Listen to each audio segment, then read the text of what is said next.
Hello दोस्तों, स्वागत है आपका सोशियोलॉजी क्लासेस के हमारे यूट्यूब चैनल पे। तो सबसे पहले आपको बता दें कि अगर आप डेली लाइव क्विज अटेंड करना चाहते हैं तो आप हमारे टेलीग्राम चैनल पर जुड़कर, जिसका लिंक इस वीडियो के डिस्क्रिप्शन बॉक्स में आपको मिल जाएगा, 9 AM और 9 PM पर क्विज अटेंड कर सकते हैं। तो आज हम नातेदारी से संबंधित कुछ प्रश्न देखेंगे, तो आइए देखते हैं। वंशावली प्रविधि संबंधित है जाति सूचना से, वर्ग सूचना से, नातेदारी सूचना से या मित्रता आधारित सूचना से। तो यहाँ पे राइट आंसर जो हो जाएगा वह हो जाएगा सी, कि वंशावली जो प्रविधि है नातेदारी को संबोधित करती है। वंश के आधार पर निर्मित जो समिष्ट या समूह होती है उसे वंशावली कहते हैं, और एक गोत्र के लोग अनेक वंशावलियों में पाई जा सकती हैं। अगला है, नातेदारी में समाज द्वारा मान्यता प्राप्त वे संबंध सम्मिलित होते हैं जो आधारित होते हैं विवाह संबंध पर, रक्त संबंध पर, दोनों या इनमें से कोई नहीं। तो राइट आंसर जो हो जाएगा सी, दोनों, विवाह संबंध और रक्त संबंध दोनों को भी नातेदारी की शब्दावली में सम्मिलित किया जाता है। इरावती कर्वे ने अपने अध्ययन में बताया कि लगभग 80 से 84 शब्द ऐसे हैं जिनका प्रयोग नातेदारी व्यवहार के लिए किया जाता है। अगला है, न्योता या भेंट। नातेदारी प्रथा के अंतर्गत जितना रुपया नगद लिया जाता है उतना ही लौटाकर भेंट दिया जाता है। न्योता रजिस्टर बनाए जाते हैं जो पीढ़ियों तक सुरक्षित रखे जाते हैं। यह प्रथा भारत के किस क्षेत्र में पाई जाती है? उत्तरी क्षेत्र में, मध्यवर्ती क्षेत्र में, दक्षिणी क्षेत्र में या पूर्वी क्षेत्र में? तो राइट आंसर क्या हो जाएगा? ए, उत्तरी क्षेत्र में न्योता या भेंट का रिवाज है। हम लोग अपने यहाँ शादी विवाह में देखते हैं कि न्योता दिया जाता है और लिया जाता है। जो जिस हिसाब से न्योता दिया जाता है वह उसी हिसाब से सामने वाले को वापस भी किया जाता है। तो यह उत्तर भारत के क्षेत्र में पाया जाता है। और अगला है, दादा दादी नाती पोते के बीच परिहास संबंध पाए जाते हैं। टोटा जनों में, ट्रोबियान द्वीपवासियों में, ओराव जनजाति में, भील जनजाति में। तो ओराव जनजाति में दादा दादी नाती पोतों के बीच परिहास संबंध पाए जाते हैं। SC राय ने अपनी जो अध्ययन है उसमें देखा कि दादा दादी और दादा पोती और दादी पोता से विवाह देखा और कहा कि इनमें जो है परिहास के संबंध पाए जाते हैं। वहीं बेरियल एल्विन जो थे उन्होंने वैगा जनजाति में इस संबंध को देखा है।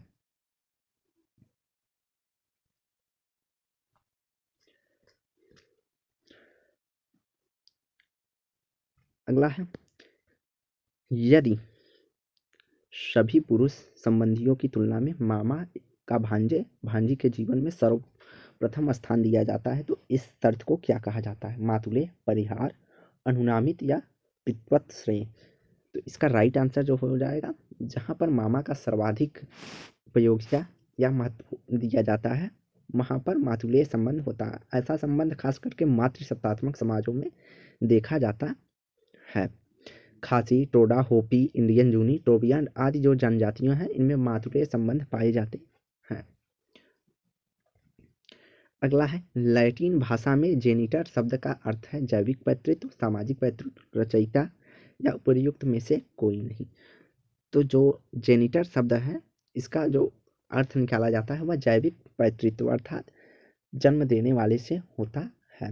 कई समाजों जैसे अफ्रीका और ऑस्ट्रेलिया जैसे समाजों में जनक एवं पिता में अंतर किया जाता है। जन्म देने वाला कोई और रहता है, पिता कोई और कहा जाता है।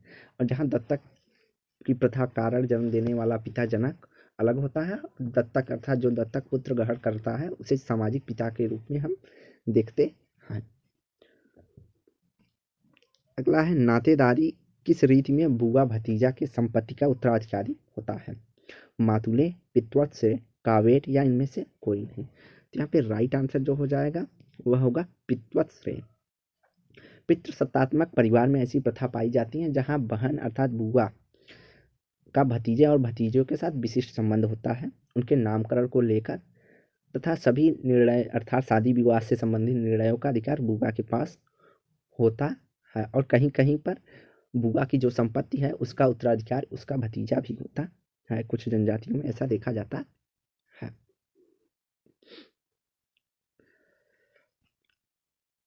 और यहाँ पे एक शब्द है कावेट, यह भी प्रश्न पूछा जाता है कावेट से।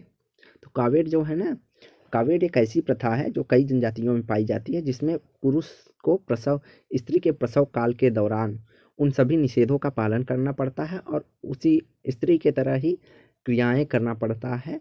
उसी को कावेट प्रथा या सहप्रवासिता कहा जाता है।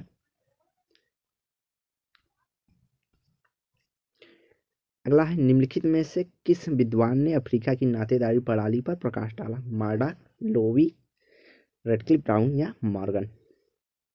तो राइट आंसर क्या हो जाएगा यहाँ पर?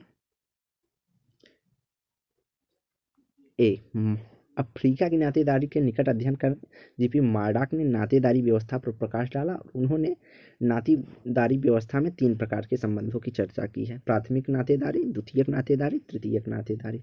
इसके तहत उन्होंने प्राथमिक जो नातेदार हैं वह 8 प्रकार के, द्वितीयक नातेदार 33 प्रकार के और तृतीयक नातेदारों को 51 प्रकार की चर्चा की है।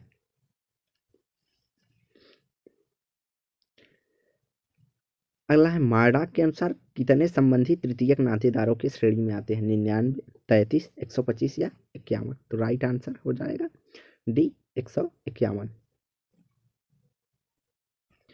अगला है, द्वितीयक नातेदार कितने प्रकार के होते हैं? 21, 27, 33 या 39? तो इसका राइट आंसर हो जाएगा 33। तो यह भी कई बार प्रश्न में पूछ लिया जाता है, बार बार एग्जामों में। नातेदारी से एक प्रश्न आता है, जिनमें से जो अब हम सभी प्रश्न देखेंगे इनमें से आपको 1 से 2 प्रश्न प्रत्येक एग्जाम में जरूर मिल जाएंगे। अगला है, नातेदारी का अणु शब्द को किसने गढ़ा है या किसने नातेदारी के अणु शब्द को दिया है? रेडक्लिफ ब्राउन, मार्डाक, लेवी स्ट्रास या क्रोबर? तो यहाँ पे राइट आंसर जी हो जाएगा सी, लेवी स्ट्रास। लेवी स्ट्रास ने 1969 में नातेदारी का अणु अर्थात एटम ऑफ किनशिप शब्द का उपयोग किया था। इन्होंने अपने नातेदारी के अध्ययन में मानवता के उदय में माता का भाई पहले से ही उपस्थित था, इसीलिए इन्होंने नातेदारी में एक व्यक्ति, उसकी बहन और उसके बहन के पति और उनके बच्चों को शामिल करते हुए उन्होंने कहा कि जो लेवी स्ट्रास ने इन सबको शामिल करते हुए यह कहा कि ये सब नातेदारी के अणु के रूप में कार्य करते हैं। अगला है, विवाह या रक्त संबंध जो लोगों को समूह में एक साथ बांधता है कहलाता है? प्राथमिक समूह, नातेदारी, द्वितीयक समूह या समुदाय? तो विवाह एवं रक्त संबंध में जो लोगों को समूह से बांधता है तो उसे हम नातेदारी की संज्ञा देते हैं। अगला है, व्यक्तिगत और नातेदारी शब्दावली के मिश्रण से किए जाने वाले संबोधन को टायलर ने क्या कहा है? माध्यमिक संबोधन, परिहास, विनिमय या सहकष्टी? तो यहाँ राइट आंसर जो हो जाएगा, व्यक्तिगत और नातेदारी शब्दावलियों के मिश्रण से किए जाने वाले संबोधन को इन्होंने माध्यमिक संबोधन कहा है। माध्यमिक संबोधन टाइलर ने कहा कि इस प्रथा में जो है का जो विकास हुआ है वह मातृसत्तात्मक समाजों में हुआ है, जो आगे चलकर पितृसत्तात्मक समाजों में फैल गया। इसमें पति तथा पत्नी एक दूसरे को प्रत्यक्ष नाम लेकर नहीं बुलाते हैं, यह किसी एक दूसरे के जरिए पुकारते हैं, जैसे बबलू के पापा या बबलू की मम्मी कहकर ऐसे अपने बच्चों के नाम से पुकारते हैं, तो उसे माध्यमिक संबोधन कहा जाता है। वहीं परिहास जो होता है दो ऐसे व्यक्तियों के बीच का संबंध होता है जिसमें हंसी मजाक, गाली गलौज आदि सम्मिलित किया जाता है। सहकष्टी के बारे में हम बात कर चुके हैं कि जब पति पत्नी के गर्भकाल के समय पति पत्नी के तरह निषेधों और क्रियाओं का पालन करता है तो उसे सहकष्टी करते हैं। और विनिमय है जो कि वस्तुओं और विचारों के आदान प्रदान को हम विनिमय के रूप में देखते हैं। अगला है, एक व्यक्ति, उसका भाई और उसके भाई के बच्चे आपस में किस प्रकार के नातेदार होंगे? विवाह संबंधी नातेदार, रक्त संबंधी नातेदार, समानांतर नातेदार या मातृवंशी संबंधी नातेदार? तो जब एक व्यक्ति होगा, उसका भाई होगा, उसके भाई के बच्चे जो होंगे वह रक्त संबंधी नातेदार की श्रेणी में सम्मिलित किए जाते हैं। नातेदारी दो प्रकार की होती है, एक विवाह संबंधी नातेदार, एक रक्त संबंधी। विवाह संबंधी नातेदार में विवाह बंधन के द्वारा संबंध प्राप्त होते हैं, जैसे बहनोई, साला, सास ससुर, मौसा फूफा आदि, सब विवाह संबंधी नातेदार हैं। जबकि जन्म से ही जो हमारे परिवार के सदस्य होते हैं या जिनसे हमारा संबंध जुड़ जाता है, भाई बहन, भतीजा भतीजी, चाचा ताऊ, ये सब रक्त संबंधी नातेदारों की श्रेणी में आते हैं। अगला है वर्गीकृत और विवरणात्मक नातेदारी शब्दावली किसने दी है? मॉर्गन, हटन, रिवर्स या एस.सी. दुबे। तो यहाँ पे राइट आंसर जो हो जाएगा वह होगा ए, एल.एच. मॉर्गन ने थे, जो कि पहले मानव शास्त्री थे जिन्होंने नातेदारी पर विस्तृत अध्ययन या सुव्यवस्थित अध्ययन किया है। इन्होंने नातेदारी के दो व्यापक, एक वर्गात्मक एक वर्णात्मक श्रेणी में विभक्त किया। जब किसी शब्द का प्रयोग अनेक व्यक्तियों को संबोधित करने के लिए प्रयोग होता है, जैसे एक ही शब्द का प्रयोग, जैसे कई जनजातियों में अजा, सापू जैसे शब्दों का प्रयोग, एक शब्द का प्रयोग कई लोगों को पुकारने के लिए किया जाता है, तो इसे इन्होंने वर्गात्मक शब्दावली कहा है। जैसे ग्रैंडफादर में माता पिता, नाना नानी, अरे दादा दादी और नाना नानी को सम्मिलित किया जाता है, तो यह वर्गात्मक श्रेणी में सम्मिलित किया जाता है। ठीक इसके विपरीत जब वर्णात्मक शब्दावली में किसी एक ही नातेदार को निर्दिष्ट किया जाता है, अर्थात एक शब्द से एक ही नातेदार को बुलाया जाता है, तो उसे वर्णात्मक शब्दावली कहा जाता है। जैसे मौसी, मौसा, फूआ, फूफा, ये सब एक ही शब्द के लिए, एक किसी विशेष व्यक्ति के लिए वही शब्द प्रयोग किया जाता है। अगला है नातेदारी शब्दों का अध्ययन में सर्वप्रथम महत्वपूर्ण योगदान दिया है। Tylor, Morgan, Malinowski, Radcliffe, Brown. तो राइट आंसर होगा मॉर्गन। अगला है नातेदारी के अनुभवात्मक परीक्षण के महत्व पर किसने बल दिया है? तो GP Murdock, LH. Morgan, AM. Shah या एम.एन. श्रीनिवास। तो राइट आंसर यहाँ पर जो होगा ए.एम. शाह होगा। ए.एम. शाह है जो है, इन्होंने अपने अनुभवात्मक परीक्षण पर बल देते हुए यह बताया कि प्रत्येक समाज में जो है विकासात्मक प्रक्रियाएं ढांचे के 3 प्रमुख घटक होते हैं। पहला इन्होंने कहा जनसंख्या घटक होता है, जिसमें न केवल जन्म, वयस्कता या मृत्यु शामिल होती है, अपितु सदस्यों की संख्या भी शामिल होती है। ये घटनाएं उद्गम के संदर्भ में जनसांख्यिकी कहलाती हैं, जब व्यवहारिक रूप से सामाजिक होती है। दूसरा घटक इन्होंने यह बताया कि विभिन्न प्रकार के संबंधियों से संबंधित स्पष्ट रूप से निर्धारित एक श्रृंखला होती है, अर्थात कई प्रकार से संबंधियों से व्यक्ति जुड़ा होता है, जिसकी एक श्रृंखला आपस में जुड़ी हुई होती है। तीसरा घटक इन्होंने बताया कि जब व्यक्ति परस्पर संबंधों का एक ढांचा होता है, जो मुख्यतः घर, रिश्तेदार आदि के संबंधों से जुड़ा होता है, और उनसे व्यवहार करने के लिए कुछ नियम होते हैं, अर्थात आचार्य संहिता और नियम के ऊपर वह रिश्तेदारी संबंध निर्भर होते हैं। तो यह 3 प्रकार की श्रेणियों की उन्होंने चर्चा की थी अपने अनुभव परीक्षण में। अगला है रक्त तथा विवाह संबंधों पर आधारित व्यवस्था को कहते हैं परिवार, गोत्र, नातेदार, संयुक्त परिवार। तो यहाँ पर राइट आंसर होगा सी, नातेदार। अगला है निम्नलिखित में से कौन प्राथमिक संबंधी नहीं है? माता, पिता, चाचा, भाई। तो प्राथमिक संबंध यहाँ पे कौन सा नहीं है? चाचा जो है द्वितीयक संबंध के रूप में शामिल किए जाते हैं, जबकि माता, पिता, भाई जो है प्राथमिक संबंध के रूप में देखे जाते हैं। अगला है निम्नलिखित में से कौन तृतीयक संबंधी है? मामा, साले की पत्नी, भाई का पुत्र, पिता। तो साले की जो पत्नी होगी वह तृतीयक संबंधी होगी। जब व्यक्ति तृतीयक, देखिए प्राथमिक संबंध होता है जिससे व्यक्ति रक्त या सीधे जुड़ा हुआ होता है। उसके बाद जो प्राथमिक का प्राथमिक संबंधी होता है उसे हम द्वितीयक संबंधी कहते हैं, और जब द्वितीयक का जो प्राथमिक संबंधी होता है तो उसे हम तृतीयक संबंधी कहते हैं। तो यहाँ जो व्यक्ति साले की पत्नी जो है वह पहले तो मान लीजिए कोई व्यक्ति है और इसकी यह पत्नी है, तो इस पत्नी का यह भाई है और भाई की यह पत्नी है। तो इस व्यक्ति का इस महिला से जो है प्राथमिक संबंध जुड़ा हुआ होता है, और इस महिला का इस व्यक्ति अर्थात अपने भाई से प्राथमिक होता है, और इसका इससे प्राथमिक होता है। तो पहला फेज है कि इनका प्राथमिक संबंध है, तो यह इसके लिए द्वितीयक, जो इसका साला है इसके लिए द्वितीयक संबंधी होगा, और वहीं इसकी जो पत्नी है द्वितीयक संबंध का एक प्राथमिक संबंधी है, तो इसलिए इस व्यक्ति के लिए यह जो इसकी पत्नी है वह तृतीयक संबंधी होगी। अगला है अत्यधिक सार्वभौमिक निकटाभिगमन निषेध विवाह निषिद्ध करता है। माता तथा पुत्र के मध्य, पिता तथा पुत्री के मध्य, बहन तथा भाई के मध्य या उपर्युक्त सभी। तो यहाँ पे राइट आंसर होगा कि सार्वभौमिक निकटा निषेध में इन सभी को शामिल किया जाता है। जैसे पिता और पुत्री का विवाह नहीं हो सकता, माता और पुत्र का विवाह नहीं हो सकता, भाई और बहन का साथ बीच यौन संबंध की अनुमति हमारा समाज नहीं देता है। तो यह एक सार्वभौमिक निषेध है, यह लगभग सभी समाजों में पाए जाते हैं, परंतु कहीं कहीं आदिम समाजों में यह प्रथाएं या निषेध नहीं देखा जाता था।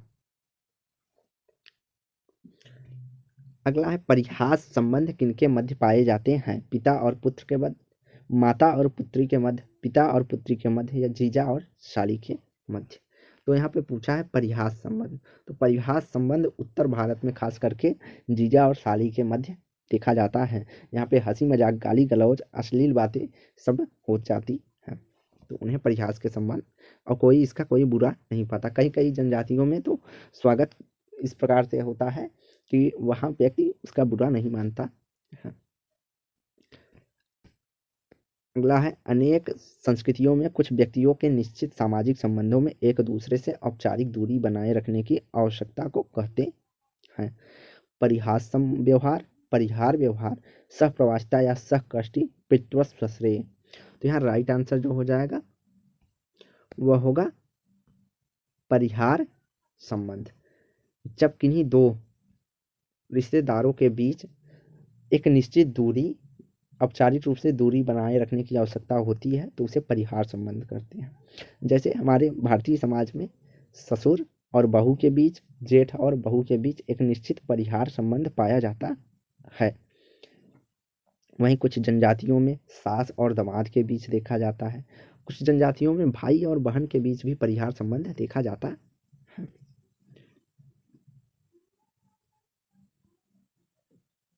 गलत युग्म चिन्हित करें। गलत युग्म चिन्हित करें, पति पत्नी, भाई बहन, प्रेमी प्रेमिका। तो यहाँ राइट आंसर जो होगा वह होगा बी। पति पत्नी का संबंध जो है वैवाहिक होता है। प्रेमी प्रेमिका का संबंध भी प्रेम भावना से जुड़ा होता है, जबकि भाई बहन के बीच का संबंध इस नजरिए से अर्थात वियोजित है, अर्थात इनसे भिन्न है, इसलिए राइट आंसर बी हो जाएगा। अगला है, सॉरी स्लाइड कहीं सकते,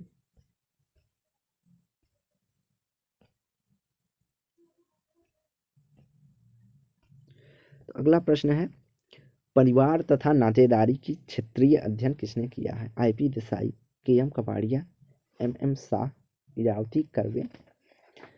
तो यहाँ राइट आंसर जो हो जाएगा वह होगा इरावती कर्वे।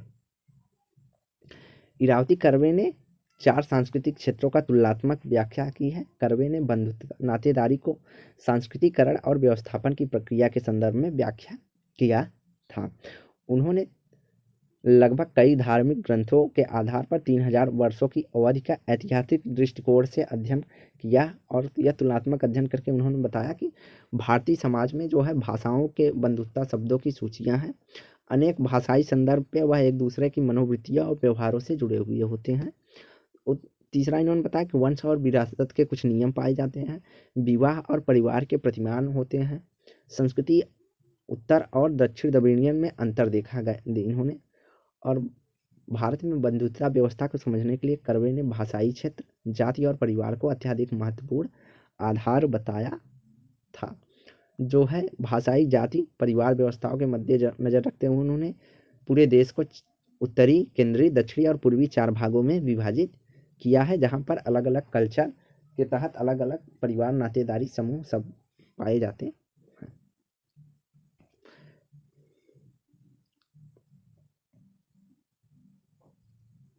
अगला है इरावती कर्वे के अनुसार दक्षिण भारत में जन्म के परिवार एवं विवाह के परिवार में कोई सुस्पष्ट भिन्नता नहीं है, क्योंकि वहाँ भ्राता भगनी संतति विवाह प्रथा है, ग्राम बहिर्विवाह की अनुपस्थिति है, द्रविड़ सांस्कृतिक विशिष्टाचार है, वैवाहिक संस्कारों में थाली की केंद्रितता है।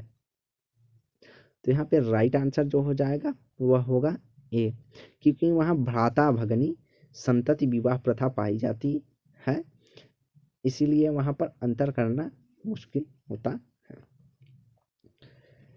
अगला है, बंधुत्व को सभी समाजों या सभी सामाजिक संबंधों का मूल स्रोत स्वीकार करता है। T N. Madan, Irawati Karve, G S. Ghurye, I P. Desai. तो यहाँ पे राइट आंसर कौन सा हो जाएगा? इरावती कर्वे जो हैं वह बंधुत्व को सभी सामाजिक संबंधों का मूल स्रोत स्वीकारती हैं या मानती हैं। उन्होंने कहा कि बंधुत्व का जो उपयोग होता है वह सामाजिक समूह को एक दूसरे के साथ मेल जोल बढ़ाने के लिए किया जाता है और यह संबंध की उचित भूमिकाओं एवं रिश्तों के अनुसार परिभाषित होते हैं। किसने ऋग्वेद एवं अथर्ववेद में प्रयुक्त नातेदारी शब्दावली नियामक व्यवहार का अध्ययन किया है? लीला दुबे, शोभिता जैन, आई.पी. देसाई या इरावती कर्वे। तो यहाँ पे राइट आंसर डी हो जाएगा। इरावती कर्वे ने ऋग्वेद, अथर्ववेद, महाभारत, रामायण जैसे महाकाव्यों का अध्ययन करके संयुक्त परिवार के समाजशास्त्री और मनोवैज्ञानिक अध्ययन किया था। उन्होंने कहा कि उत्तर भारत में जो है भारोपी नातेदार का विश्लेषण करके महाभारत में नातेदारी की शब्दावलियाँ जो है उसकी समीक्षा इन्होंने संस्कृति एवं पाली ग्रंथों में निहित नातेदारी प्रथाओं के अवलोकन और विभिन्न समाजों की भाषाओं के स्वजन समकालीन संबंधों के जैसे समरूप कई जैसे तथ्यों के आधार पर परिवार और नातेदारी शब्दावलियों की व्याख्या की है। पहला इन्होंने जो है अलग अलग संस्कृति भाषा जैसे संस्कृत पाली भाषा जैसे शब्दों के अनुसार तथा कल्चर को इन्होंने महत्वपूर्ण माना है परिवार के विकास के रूप में। अगला है, नातेदारी चार्ट में त्रिभुज चिन्ह किसे इंगित करता है? स्त्री को, पुरुष को, से विवाहित से या कोई नहीं। तो जो नातेदारी का चार्ट होता है उसमें जो पुरुष के लिए त्रिभुज का प्रयोग किया जाता है और स्त्री के लिए गोले का प्रयोग किया जाता है और संबंध के लिए जो है विवाहित के लिए वह बराबर का प्रयोग किया जाता है। तो इसको आप ध्यान रखेंगे, यह कभी कभी एक्सेप्शन में पूछ लिया जाता है। अगला है, इनमें से कौन सी भारत में मातृवंशी जनजाति है? खासी, मुंडा, संथाल, उंगी। तो यह बहुत कहते हैं फेमस क्वेश्चन है, जो कि अगर मातृवंशी व्यवस्था से पूछा जाता है तो खासी जनजाति वहाँ ऑप्शन में रहता है। अगर खासी नहीं रहेगा तो गारो रहेगा। तो मालाबार की नायर, गारो, खासी, यह तीन जो हैं ज़्यादातर एग्जाम में पूछे जाते हैं, जो कि मातृवंशी व्यवस्था इनमें पाई जाती है।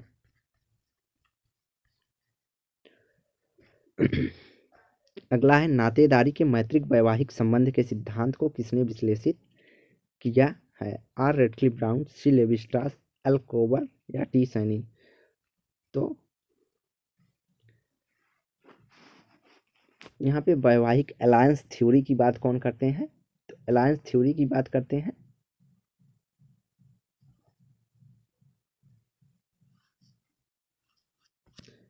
R. Radcliffe Brown, sorry alliance theory की बात करते हैं रेडक्लिफ ब्राउन।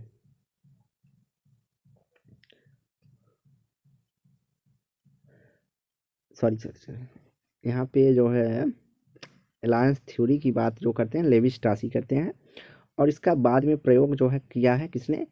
रेडक्लिफ ब्राउन ने। इन्होंने कहा है कि विवाह दो परिवारों अथवा रिश्तेदारों के बीच मैत्रीयता अथवा गठबंधन का संबंध होता है। और अलायंस थ्योरी की बात करते हैं कौन? लेवी स्ट्रास। मैत्रिक वैवाहिक संबंध का कौन बात करते हैं? आर. Radcliffe Brown. तो यह याद रखेंगे क्योंकि जो अलायंस थ्योरी से ही यह शब्द निकला हुआ है, तो इसलिए हम थोड़ा कंफ्यूज हो गए थे। तो यहाँ पे जो मैत्रिक वैवाहिक संबंध है इसके संदर्भ में जो कहते हैं रेडक्लिफ ब्राउन कि विवाह दो परिवारों और रिश्तेदारों के बीच का मैत्रीता या गठबंधन है। वहीं लेवी स्ट्रास ने जो है अपने अध्ययन में अलायंस थ्योरी का जो अध्ययन किया था, उन्होंने बताया कि नातेदारी जो व्यवस्था होती है वह वंशानुक्रम, क्षैतिज संबंध, वैवाहिक संबंध या विनिमय के आधार पर निर्भर करता है। लेवी स्ट्रास नातेदारी व्यवस्थाओं का प्रारंभिक जटिल व्यवस्थाओं का वर्गीकरण किया है। इन्होंने कहा है जो प्रारंभिक नातेदारी व्यवस्था में एक जीवन साथी का चुनाव सामाजिक नियमों के अनुसार किया जाता है, जबकि जटिल नातेदारी व्यवस्था में वैवाहिक जीवन साथी का चुनाव संरचनात्मक नियमों के स्थान पर व्यक्तिगत रुचि के आधार पर किया जाता है। अगला, निम्नलिखित में से कौन सा जनजाति समाज पर प्रकाश डालता है? श्रेणीबद्ध सामाजिक संबंध, नातेदारी संबंध, व्यवसायिक खेती या लिखित धर्म। तो यहाँ पर पूछा है कौन सा जनजाति या समाज पर प्रकाश डालता है, तो राइट आंसर हो जाएगा बी, नातेदारी संबंध।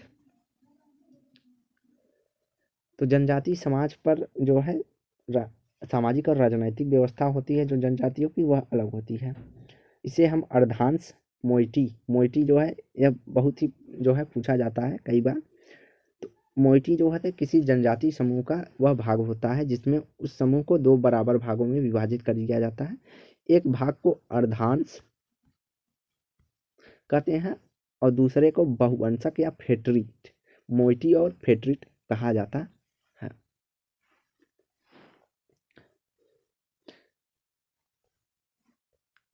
निम्न में से किसने 4 प्रकार के नातेदारी शब्दावली जैसे वंश, पीढ़ीतर, सहपक्षियों का विभाजन, सहपक्षियों का मिलन का प्रयोग किया है?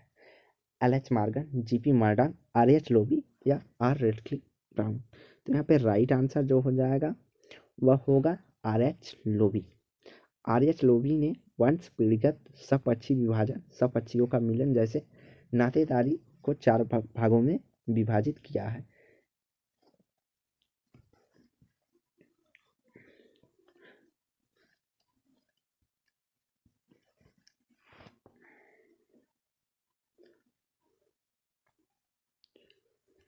अगला प्रश्न है, निम्नलिखित में से कौन एक पक्षी वंशक्रम नहीं है?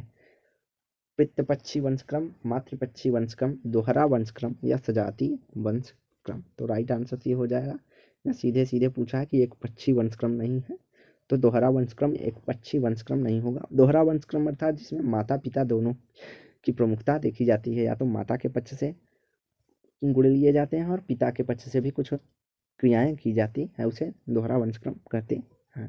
तो कहीं पे नाम जो होता है वह माता पिता के पक्ष से लिया जाता है, तो कहीं पे विवाह के बाद की जो क्रिया होती है वह माता के पक्ष के द्वारा किया जाता है।